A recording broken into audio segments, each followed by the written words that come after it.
All right, for today's lesson, we're going to start the introduction to multi-step equations. This is part 1 of the introduction. SOL 8.4a says the student will solve multi-step equations in one variable algebraically. Before going into solving multi-steps, we're going to do a review of connecting SOLs, which is SOL 6.13, which is one-step equations, and SOL 7.12, which is two-step equations.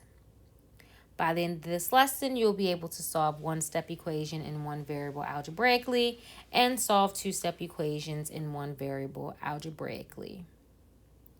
Before beginning, we're going to go over some vocabulary. Of course, equation, a mathematical sentence stating that two expressions are equal. So, for example, x plus 7 equals 5, 2x plus 3 equals 8. Variable, a symbol used to represent an unknown quantity. So, for example, you have y, or in the expression 2x plus 3 equals 8, you have x is your variable. Term is a number, variable, product, or quotient in an expression of sums and or differences. So, for example, we have 90x and we have z. Those each represent one term. But in the second one, you have 3y plus 2x minus 8. You have three separate terms. They're each separated by addition and subtraction. Some new vocabulary that we have not discussed this year, but you may have heard in previous math classes, coefficient. Coefficient is the numerical factor in a term. So you have 2y, for example. 2 is your coefficient. And in the expression 4 plus 7x, you have 7 is your coefficient.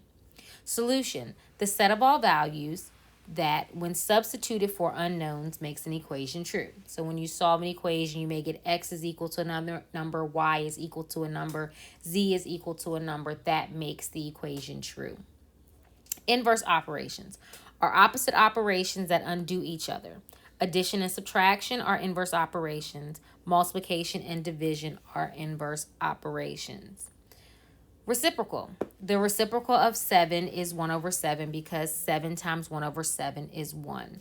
So taking a look at this, we can use a fraction also to describe a reciprocal. So if I have the fraction 5 over 4, the reciprocal of 5 over 4 is 4 over 5. So you're just basically flipping the fraction. Now let's take a look at some one-step equations for practice. So for example, I have 10 is equal to z plus 6. Of course, in solving any equation, I want to isolate my variable. So I'm going to subtract 6 from both sides. My 6's cancel out because of inverse operations. I have z is equal to 4. So when I sub in 4 for z, I have 4 plus 6, which is equal to 10. All right. Another example, let's look at 18 is equal to g over 2.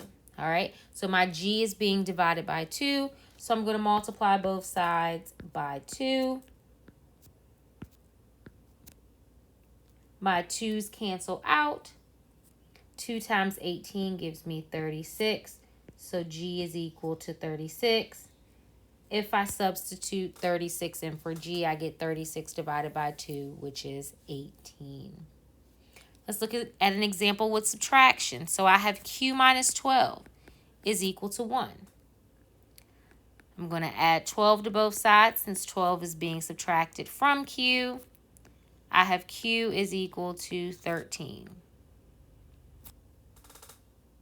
And for the last example for one-step equations, I have 8y is equal to 48. The inverse operation of multiplication is division. Divide both sides by 8. Y is equal to 6. All right. So the difference between a one-step equation and a two-step equation is one-step equations only involve one operation. So you may be adding, subtracting, multiplying, or dividing. With two-step equations, you actually have two operations and you actually have to perform two steps. So you could have addition and multiplication, subtraction and division, vice versa. All right, so for the first example we're going to look at, we have 5. Oops, excuse me. We have 5 plus k over 4 is equal to -3.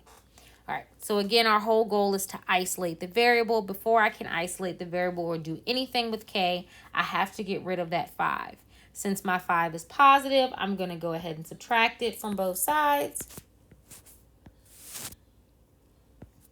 I have k over 4 is equal to -8 because I have -3 minus 5. My k is being divided by 4, so I'm going to multiply both sides by 4. And I get k is equal to -32.